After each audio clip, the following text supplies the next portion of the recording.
ছত্রাক দিত, ওই বৌদিদেরকে নিমন্ত্রণ করতে গেছে।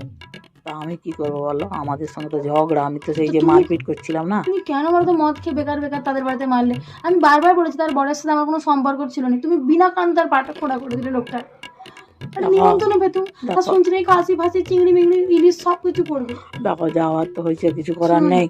আর তুমি শোনো ওটা না, ভুলে যাও, আমি নাহলে তোমাকে অন্য কারো বিয়ে বাড়িতে খাওয়াতে নিয়ে যাবো। না শোনো না, আর কি বলো? পাড়ার একটা বিয়ে বাড়ি ঘরের পাশে। বলো বলো। বলছি তুমি একটু সুমুখখানটা দাঁড়াও না, যখন এই রাস্তাতে যাবে তুমি এমনি কথা বলে, বৌদি কেমন আছো, ভালো আছো তো, তাহলে সব থেকে বিয়ে ঠিক হয়ে গেল, এমন করে বললে যদি নিমন্ত্রণ করে। আর ও কথা বললে হবে? আমি যে তার বরের পা কেটে লিয়েছি একদম, এখন তো সুস্থ হয়েছে, খড়ি খড়ি হাঁটে। সে একটা ভুলবশত হয়ে গেছে, তুমি নয় ক্ষমা চেয়ে নিবে। একটা বিয়ে বাড়ি নিমন্ত্রণ, বহু বছর নিমন্ত্রণ বাড়ি খাওয়ানি, একটু সুমুখখানে দাঁড়াও না।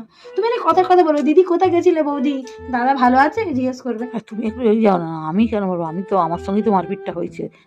তুমি নিজে চেঁচে কথা কও না, যাও যাও যাবো? যাও। ও ছাত্র দিদি ভাই,